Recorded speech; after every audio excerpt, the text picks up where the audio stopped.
Hey, Mike coming to you from PinoaksFarm.com. Just wanted to do a quick video on chicken feeders. I'm building some chicken feeders. If you've been following us, you've probably seen where we're doing. We're taking an old outhouse that came with our property and converting it. Actually having to redo it because it was a poor build, and it was I don't know, like 7 or 8 inches longer on one side than the other, and then the front was oh shoot, I think nine something inches wider across the front than the back. So it's obviously not square. We need to get it squared up so we can do a better job with it. So we're just totally redoing it.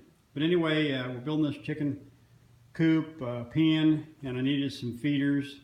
I just took some old sewer pipe that I had laying around, and then another one here. We'll finish filing here in just a little bit. But took the sewer pipe and PVC pipe and used it. You don't have to be anything special for chicken feeders. But this is 4-inch stuff. Went down to my local Lowe's. Home Depot also, but Lowe's, I'm just telling you, is cheaper for these fittings. You've got a better selection of these fittings because you don't need Schedule 40 and all that. These are just a sewer pipe fitting is all there. You can see right there, it says sewer and drain. So I've got 45 and a 90. And the reason I've done 2 different fittings is because I wanted more of a curve right down here in the bottom for feed to hopefully just kind of lay right there and not come clear out here. I want it to kind of lay right in there so they have to reach in to get it. And these I've left open on the ends. The other one you'll see I've put a hood on it, and that's what we're going to file. But I've left these open, and then just a couple caps for the top. So see there, these are just caps for the top. Turn this so you can see what it is. 4P like Paul 06 PVC. It's just a standard 4-inch cap. Works real good. They're cheap. So you know, this entire deal, because like I said, I already had the pipe. All I needed was these fittings. I don't know, I've got like 15 bucks wrapped up in all this, so not bad at all. Already had the glue. These are pretty tight fits. Actually, you wouldn't have to glue them. I did. So what you'll do if you've never done it before, you'll use the primer.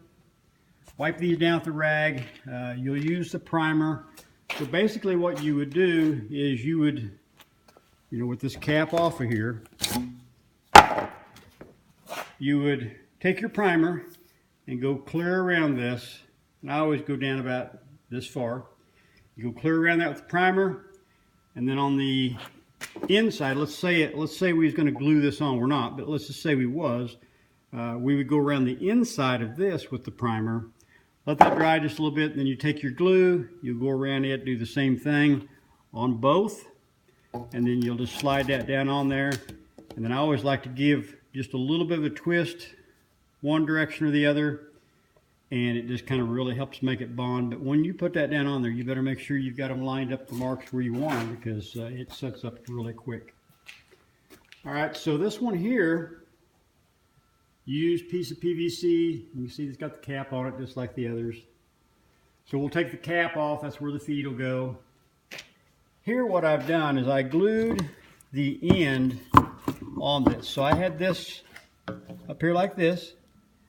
I glued an end cap on it, and then I saw cut it at an angle. So when this is standing straight up and down, you can see it's going to have a little bit of a hood over it. I'm in the experiment mode here. This hood, I'm believing, is going to act as a rain shield to keep any kind of a weather, any moisture out of here, to keep the feed nice and dry. All right, so I want to file these edges down so the chickens don't get hurt. What I've got is a combination wood and metal rasp.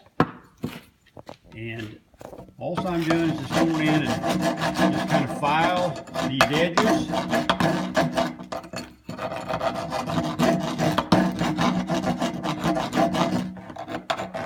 Using my iPhone, so I'm holding it doing this. It's a little difficult. And then I would take a piece of, just like a piece of sandpaper, basically go around this and just really clean up these edges nice.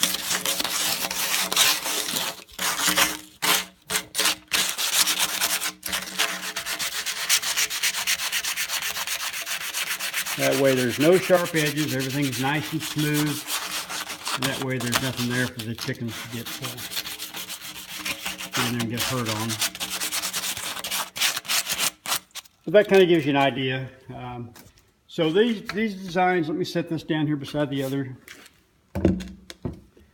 Just what you can do, it's just basically showing you what you can do with your old stuff that you got laying around.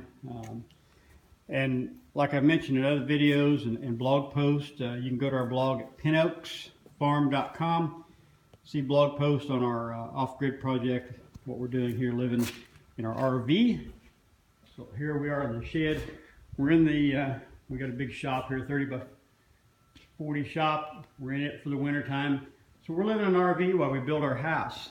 So yeah, just take the stuff that you've got laying around. You can go to job sites where they're doing construction and pick up. I've picked up a lot of this stuff, used lumber.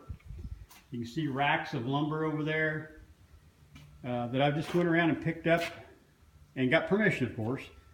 But a lot of the stuff they're just throwing in the dumpsters, and you can get it for absolutely free if you just ask permission. More than likely to let you have it. But these, a lot of these sewer pipes and PVC I've collected from those places, and here I am today using them. So just want to share that with you, and I'll have more blog posts coming out and more videos coming out on this off-grid project. All right, I'll see you in the next video.